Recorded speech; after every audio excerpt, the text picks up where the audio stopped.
श्री गुरुवे नमः। श्री सरस्वत्यै नमः। श्री सिद्धपुरुषाय नमः।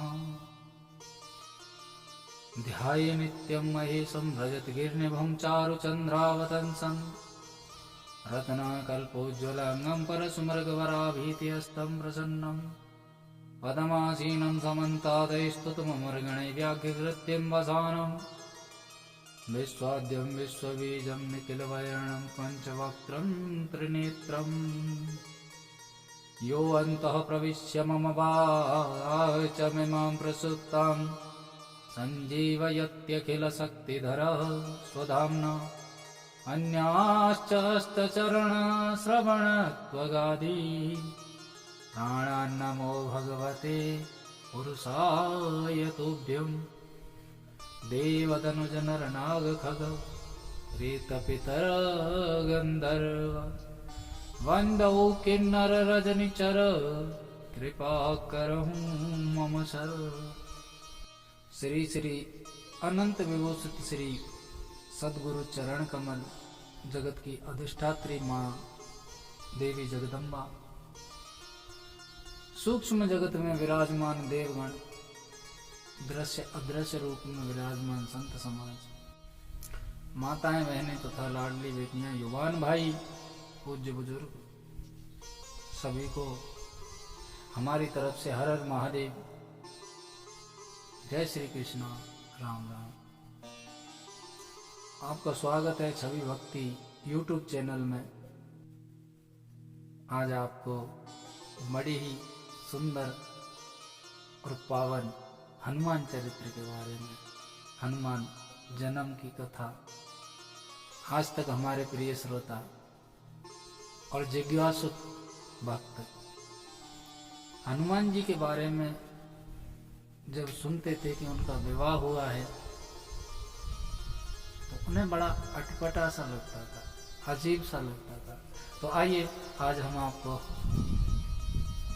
पवन सुत हनुमान जी के बारे में चरित्र चित्रण कुछ ही शब्दों में सुनाएंगे, जो श्री पराशर संहिता में लिखित है। तो आइए आज श्री पराशर संहिता के माध्यम से ही हम आपको अवगत कराते हैं हनुमान चरित्र के बारे में। तो जुड़े रहिए हमारे छवि भक्ति YouTube चैनल के साथ में, और इसी प्रकार भगवान की अनन्य कथाओं का, नई नई कथाओं का, गुण कथाओं का आप श्रवण करते रहिए, औरों को भी अवगत कराइए। सभी भक्तों को निवेदन है कि इस चैनल को ज़्यादा से ज़्यादा लाइक करें, सब्सक्राइब करें, शेयर करें और सभी तक, जन जन तक इन जो गुप्त कथाएं उनसे अवगत कराएं। सबसे मेरी प्रार्थना है।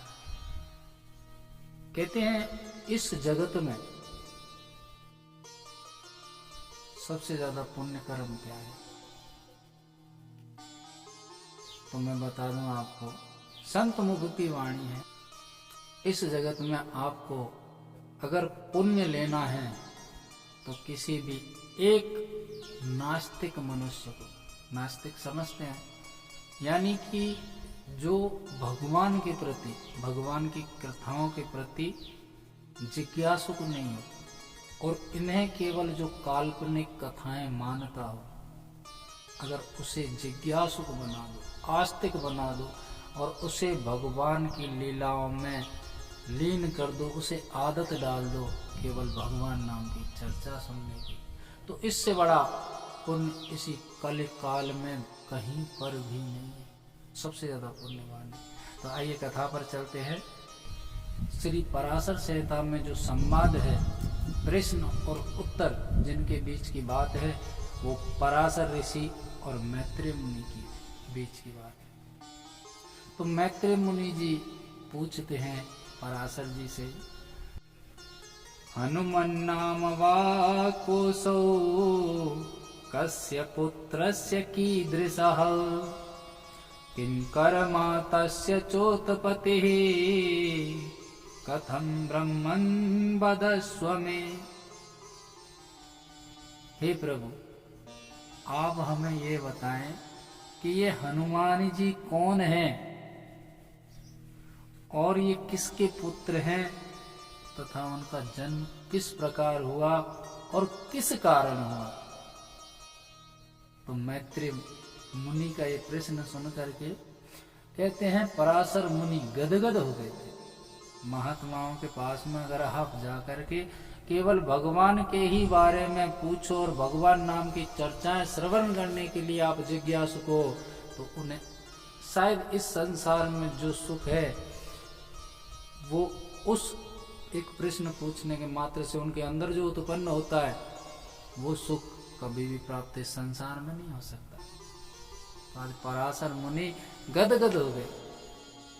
फिर उन्होंने इसका उत्तर दिया, इतिहासं पुरा वक्षे मैत्रेय शृणु तत्वतः छाया नाम महासाध्वी तनुजा विश्वकर्मणः। पराशर जी बोले, मैत्रेय मुनि मैं एक पुराना इतिहास कहता हूं। विश्वकर्मा की एक छाया नाम की परम साध्वी पुत्री थी। उसका विवाह विश्वकर्मा जी ने सूर्य के साथ में किया और उसको विदा किया। जब वो दोबारा पुत्री अपने पिता के घर आई तो उसने आकर के अपने माँ के हृदय से लिपट करके रोना प्रारंभ किया, रुदन किया और हिलकी भर भर करके वो रोने लगी। माता ने पूछा, क्या बात है बेटी, ससुराल में कोई दुख है? किसी ने कुछ कहा, कोई कमी है तो बताओ, हम उसको जरूर पूरी करने की कोशिश करेंगे। वहां पर किसी ने कुछ कहा है तो हमें बताओ। तो बोली, माता आपने जो मेरे लिए पति देखा है उसका तेज इतना है कि मैं उसे सहन नहीं कर सकती और यही मेरे जीवन का दुख है और इसी कारण मुझे आज रोना आ रहा है माँ कि आपने मेरा विवाह किसी के साथ में किया कि जिसके समीप भी मैं नहीं जा सकती। माता ने ये बात विश्वकर्मा जी को बताई। विश्वकर्मा ने क्या किया कि सूर्य को जो किरण थी अपने तप के प्रभाव से, यानी जिसे कहते हैं सान शब्द आता है संस्कृत में, कि अपने सान से सूर्य की किरणों को घिस करके मंदा कर दी। तो जो किरण घिसी थी ना, छिन्न हुई थी, उनसे एक सुवर्चला नाम की पुत्री उत्पन्न हुई। उस पुत्री का जन्म सूर्य की किरणों से हुआ और वो सूर्य की पुत्री कहलाई और उसी पुत्री का विवाह हनुमान जी के साथ में हुआ। जब वो कन्या प्रकट हुई तो उसके तेज को देख करके इंद्र आदि देवता भ्रम में पड़ गए, चक्कर में पड़ गए और उनको एक शंका हुई और चिंता भी हुई। इतनी तेजवान थी वो कन्या कि इंद्र ने सोचा कि इसको ग्रहण कौन करेगा। चिंता इसी बात की सता रही थी कि ये कन्या है और सूर्य हमारे सहभागी, हमारे मित्र भी है और हमारे इंद्रलोक में सभा में भी बैठते। इनकी कन्या को ग्रहण कौन करेगा? तो इंद्र जी सभी देवताओं को लेकर के ब्रह्मलोक में पहुंचे और ब्रह्मा जी से जाकर के कहा कि प्रभु, ये शंका हमको सता रही है कि इस कन्या को ग्रहण कौन करेगा। सुवर्चला ने किसी माता के गर्भ से जन्म नहीं लिया, ये सूर्य की किरणों से प्रकट हुई थी। तो ब्रह्मा जी ने इसका उत्तर दिया, ईश्वरस्य महातेजो हनुमान देवी भास्करम फलबुद्धया तु गृह्णीयात् तस्य भार्या भवेष्यति। ईश्वर के तेज से एक दिव्य पुरुष प्रकट होगा और जिसका नाम हनुमान होगा। समय आने पर वो इन्हीं सूर्य को फल जान करके ग्रहण करेगा, उसी के साथ में इस कन्या का विवाह होगा। मैं तेरे मुनि कहते हैं कि प्रभु, इसके जन्म की कथा सुनाइए ना हनुमान जी की। हमने अनन्य कथाएं सुनी हनुमान जी की, लेकिन ये तो बड़ी रोचक कथा है। तो पराशर जी ने हनुमान जी के जन्म का वृत्तांत बताया। तो पराशर मुनि कहते हैं कि मैत्रेय, एक समय की बात है, राक्षस्यै पीड़िता देवा ब्रह्मणं शरणं ययो मान्दते राक्षसा नित्यं ब्रह्मन् लोकान् रक्षीश्चनः। जब इस पृथ्वी पर राक्षसों का प्राकट्य अधिक बढ़ गया तो उन्होंने उत्पात करना प्रारंभ कर दिया, और उत्पात भी ऐसा किया जो इस सृष्टि पर हाहाकार मचा दिया। सभी देवगण ब्रह्मा जी की शरण में पहुंचे और अपना दुख प्रकट किया। तो ब्रह्मा जी ने कहा कि चलो महादेव के पास में चलते हैं, वो इसका जरूर कोई न कोई हल निकालेंगे। तो सभी महादेव के धाम कैलाश पर पहुंचते हैं और जाकर के ब्रह्मा जी ने कहा, राक्षसानां वधोपायं कुरु रुद्र महाप्रभु। बोले प्रभु, इस सृष्टि में राक्षसों ने हाहाकार मचा दिया है, जरूर इनके वध का कोई उपाय करो, अन्यथा ये पृथ्वी पर प्रलय आज ही निश्चित है, इसमें कोई शक नहीं है। तो शंकर जी ने कहा कि ब्रह्मा जी, इस बात से तो मैं बिल्कुल अनभिज्ञ हूँ, लेकिन जरूर हमें विष्णु जी की नर नारायण की सहायता लेनी चाहिए। सभी देवताओं को लेकर ब्रह्मादि और महादेव नर नारायण के पास में पहुंचे। जब उनसे जाकर के ये सृष्टि का कष्ट कहा तो नारायण बोले ध्यान लगा करके कि इन राक्षसों का वध जरूर होगा और वो समय बिल्कुल निकट है।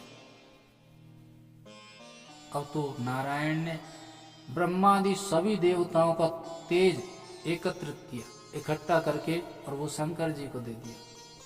सभी ब्रह्मादि देवता तो अपने धाम को चले गए उस तेज को दे करके, और माता पार्वती और भोलेनाथ वेंकटगिरी पर्वत पर पहुंचे,